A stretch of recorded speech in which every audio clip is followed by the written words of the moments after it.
Alright, we're going to take the faceplate off of this radio that doesn't work, that I had purchased probably a couple of years ago. I think I only paid $20 for it, but faceplate's in pretty nice condition except for where they scratched off looks like it had a name on it at one time. But if you look at the faceplate on this one is pretty beat up. So let's go ahead and take off the faceplate of the old one. Actually, the new one. I got all the screws off on the good radio, but I'm also looking at the S meter on this. This one has a crack in it, but boy, it sure looks nice, the gauge or the meter in there. If you compare it to this one, you can see that all the paint has worn off. It has faded away from the sunlight. So I have a feeling this radio is set in the sunlight. Okay, looking at this, it looks like there's 2 screws on each side that hold the faceplate in. Alright, here we have the faceplate off. And we're going to peel the stickers off very carefully and see if we can clean it up nicely. Okay, those came off pretty easily. Never mind the barking dog. And there's a little bit of tape residue, but let's see if we can rub a little bit of alcohol on this and clean it up. Rubbing alcohol. Alright, that cleaned up really nice. That looks almost brand new, the faceplate. And our next step will be to disassemble this radio to get to the faceplate. And then we have several lights burnt out. So we are going to unsolder the wires here and run them through the radio just like it was on this side, and hopefully the lights work. Hopefully it's not something on the board. And here's the radio I just bought, the inside of the board, and you can see the extra crystals here, and looks like 3 crystals. I had said 4, but there's 3. And then what looks different here is this part here has something to do with unlocking the clarifier. Because if you go over here, let's see, on the original one here, there's just a wire plugged into it that looks like it goes to the fine tune, but not quite sure what the modification was. Now my old radio had some modifications too, but I never knew what they were because it never worked. But you can see they marked the crystals here, 1, 2, 3 different colors. So I'm not sure what they were doing there. But if you read them, you can see what channel well, you can't see the channel, but you can see the crystals. So what we're going to do is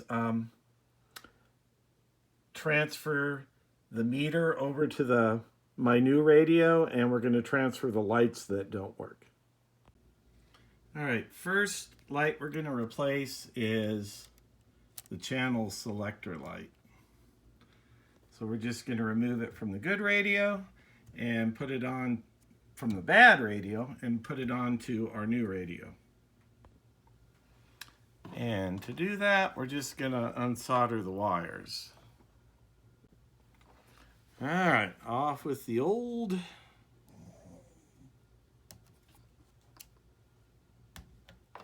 There we go.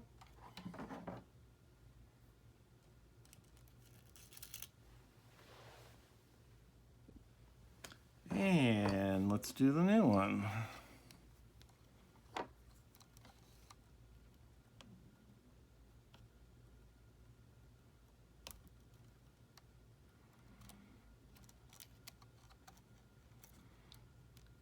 Okay.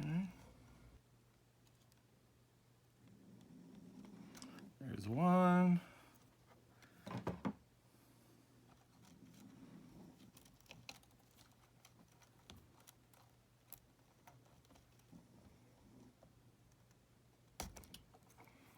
Okay.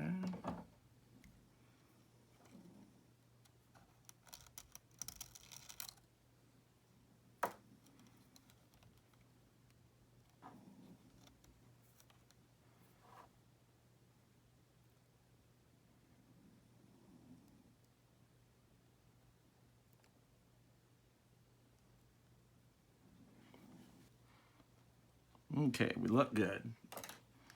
Okay, let's hook the light up. It slides in there.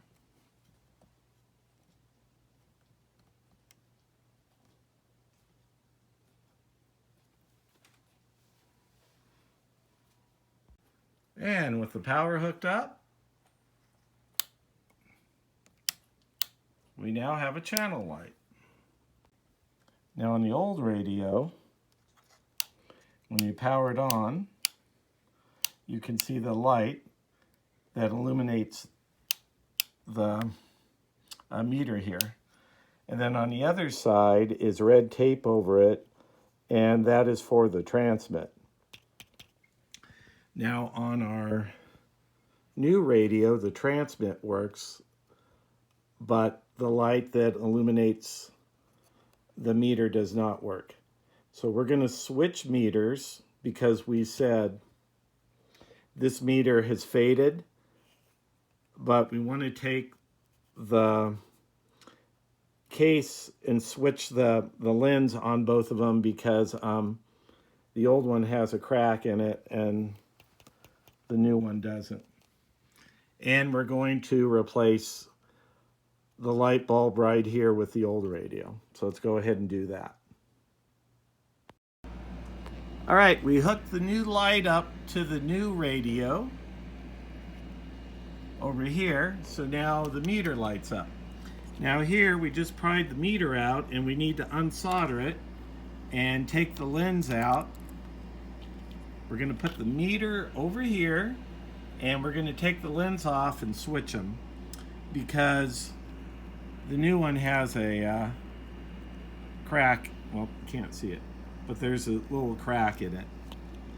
Depending how hard it is, I might just leave it on, but we'll go ahead and take a look. So I'm going to unsolder this. All right, we have the faceplate back on. I decided to keep the old meter. I'd rather have it a little faded than a crack in the screen. It was all one piece from what I could tell, so I wasn't able to switch them out. But it still looks good. So let's go ahead and put the case back together and give it a try. And there we have it all put back together. We can power it back on. You can see the dial lights up, the channel select. The meter down here lights up when you transmit, turns red. So we're all good there. It's all cleaned up. I even cleaned up the top a little bit. I don't know if I'll need to paint it. It looks pretty good. But the faceplate looks really nice. Looks a lot better than the other one did. I thought you might get a kick out of this. I have the original manual that came with it. The JCPenney Pinto SSB transmitter. Then it has all the operating instructions. Oh, even has a circuit diagram. The specifications. And I get a 90-day warranty. And looks like I could fill out the warranty registration. You get a customer copy, and then the auto center gets a copy. So that must have been where you bought the CBs. And then another piece of paper for the 90-day warranty. And then I like this little card here. from the FCC transmitter identification card.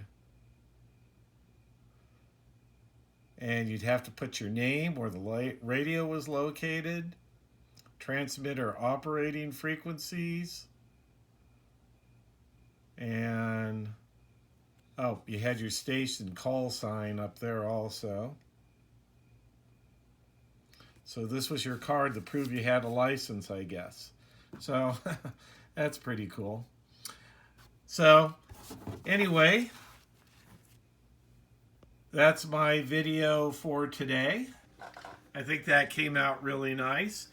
So I think in about 3 days, I'll get my capacitors delivered, and then we'll talk about that, and I'll show you how I remove them and install them from the board. So thanks for watching, and I will see you next time.